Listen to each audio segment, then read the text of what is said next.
I'm Laurie. Thanks for stopping by. Let's go make something. I'm starting my first project by using this decorative glass jar that I found in the glassware department at the Dollar Tree. I'm removing the sticker and I'm making sure that the outside of the jar is clean.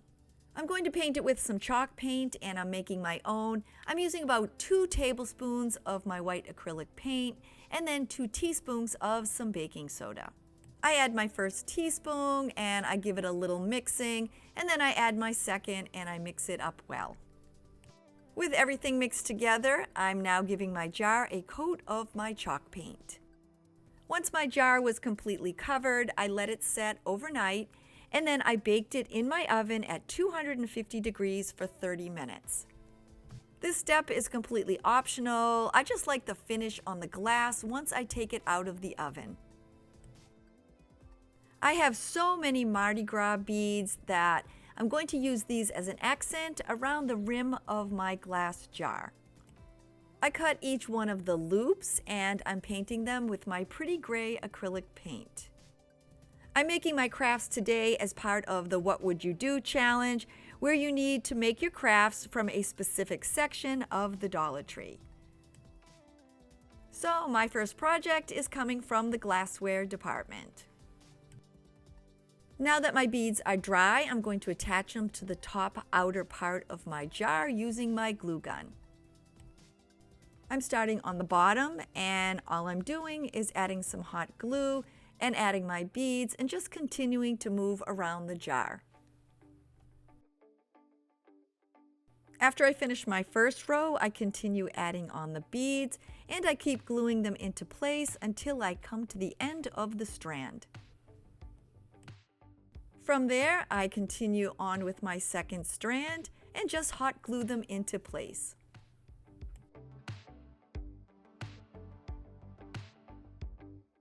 When I come to the end, I then cut off the excess beads. Using some of my extra beads, I'm going to add one more row around the center.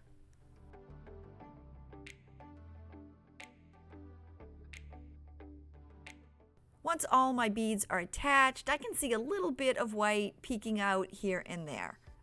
So I'm using the same gray paint and I'm dabbing it between the beads until I can't see any of the remaining white. This part is kind of fun. It's definitely messy. I'm using my sandpaper and I'm sanding off the top layer of the decorative part of my jar.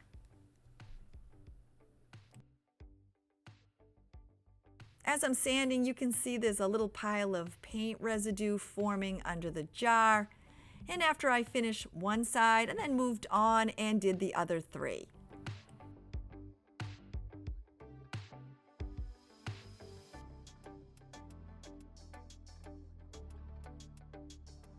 I'm going to hang a sign off the front of my jar, so I'm using one of these chalkboard tags. Mine have a clothespin attached to the back, so I'm just going to remove that. And using my same gray paint, I painted around the unfinished edge. The sign is very small, and the easiest way I found to add words to it was to print them out on Canva. It's a free site, and I'll link it below, and all I did was make a black box with white letters. To attach my word blossom to the sign, I'm just using my Mod Podge and then attaching it into place. I have about a 6-inch length of beads left over. Using my glue gun, I'm attaching one end of the beads to the top part of my jar and then the other end of the beads to the other side. I'm adding some hot glue to the center beads of my chain, and then I'm attaching my blossom sign. I'm adding some small pieces of greenery that I had on hand, and I'm just hot gluing them under the sign to add them as an accent. You can always add more or less. I'm just keeping mine simple. To finish up, I'm using some pretty spring flowers from the Dollar Tree, and I'm placing them inside my decorative jar. And with that, my glass blossom vase is complete.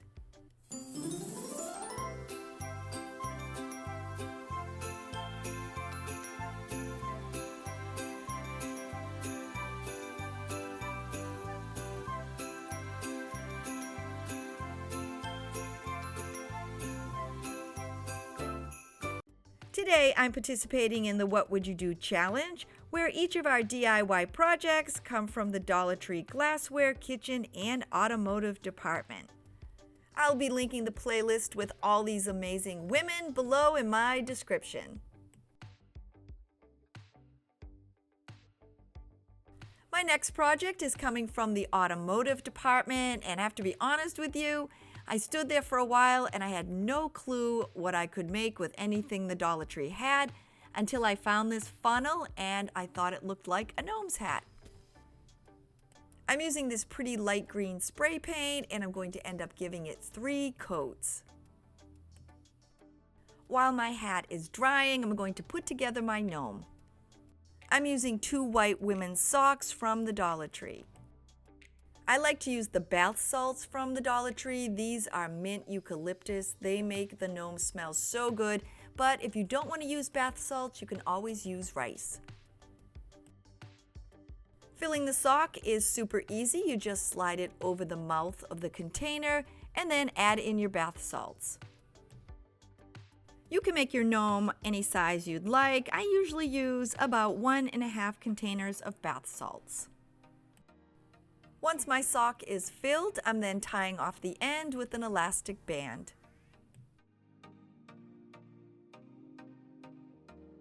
I'm then sliding my second sock over it, and let me tell you, that is a tongue twister. I'm now adding a second rubber band, and I'm tying this sock off as well. What I like to do is take the end of the sock and cut it in 2 and then make a couple of knots. And this way it just kind of helps shore up the rubber band. To make the gnome's beard, I'm using a purple palm keychain from the Dollar Tree. And basically what you're going to do is just remove the keychain part. I then used my scissors to cut a small hole and then removed the inside contents. After my palms opened up, I try it against my gnome body, and then I end up giving it a little bit of a haircut. And as I'm cutting it, I'm just kind of giving it a little bit of a triangular shape. I tried it against my gnome body, and then I used my glue gun to attach it into place. When I was gluing the beard on, I did make sure to leave a little open space and not glue it around the area where I'm going to be placing the nose. To make my gnome's feet, I'm using one of these Dollar Tree chalkboard heart tags. For the nose, I'm using one of these wooden half-round knobs that I had on hand, but if you don't have any of these, you can always use a plastic ornament from the Dollar Tree or one of the table tennis balls. They both work great, and I've actually used the table tennis balls in some of my past gnome projects. I'm going to be painting both of my pieces with my parchment acrylic paint.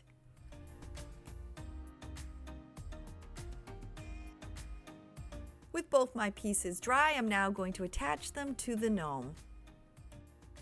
I'm adding some hot glue onto the feet, and then I'm placing my gnome right on top of it.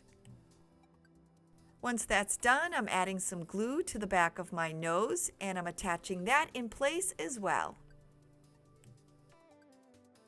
I'm then using my glue gun to attach the rest of the pieces of the gnome's beard to its body. Now that my Dollar Tree funnel hat is painted and dry, I'm going to be adding some flower accents to it. Some of these flowers came from the Dollar Tree and some I already had on hand. I removed the petals from the stems and I'm going to be hot gluing them onto my hat.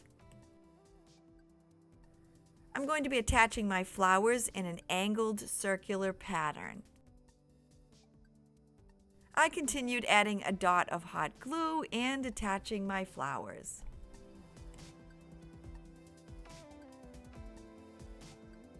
As you can see, I'm continuing to add the flowers at an angle around the hat.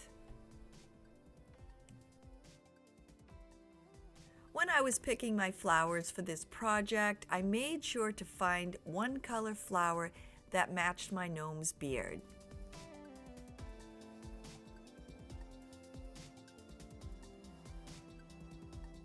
Once all my flowers were glued into place, I then went back and filled in some of the open areas with more flowers and leaves just to kind of fill the hat out.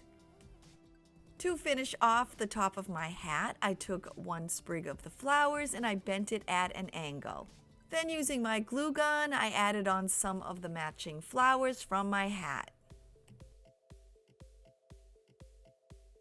Once all my flowers were attached, I added some hot glue to the end of the sprig and I just stuck it into the top of my funnel hat. To add the hat to my gnome, I'm simply adding some hot glue inside of my funnel, and then I'm placing it over the gnome's head. To finish up, I'm adding some of the small matching flowers to his beard. And once all my flowers are added to his beard, my funnel gnome is now complete.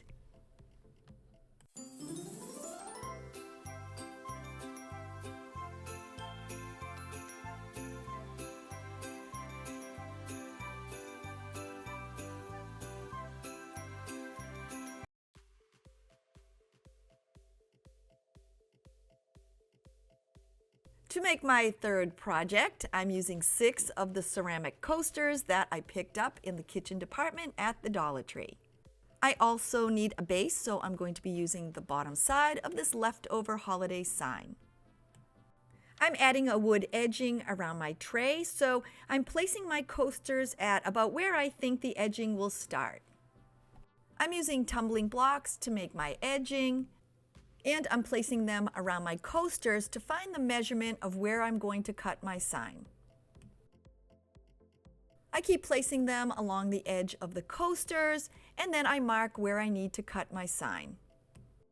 And now that I have my measurements, I'm going to cut out my base. This sign had a bunch of glitter attached to it, so I'm just using my sandpaper and removing as much as possible.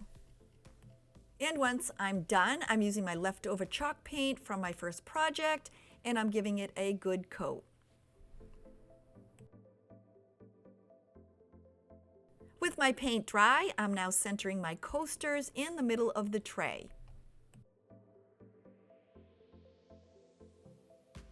Because my tumbling tower blocks don't fit perfectly around the tray, I'm going to need to cut them. So I'm putting each piece in place, and then with my ruler, I'm going to mark where I need to cut. I'm using 22 of the tumbling blocks as my edging, and then I'll be using an additional 6, 3 on each end for handles. When I'm done, I have 4 pieces that I have measured and cut. I'm keeping the pieces for each side in separate piles, and I'm going to give them all a coat with my white acrylic paint. And once they're dried, I'm gluing each set of my measured, cut, and painted tumbling blocks onto their specific side.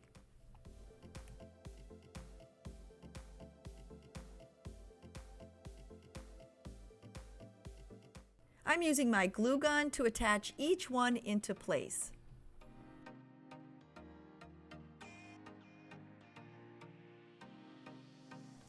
By keeping each set of side blocks separate while painting them, it makes it so much easier to know where to glue each piece onto the board.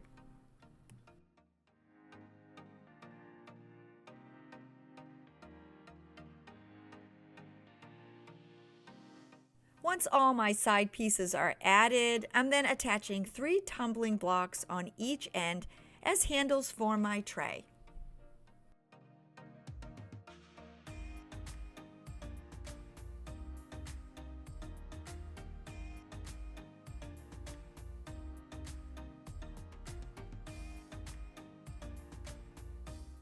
Once both sets of my handles are added, now my project is complete.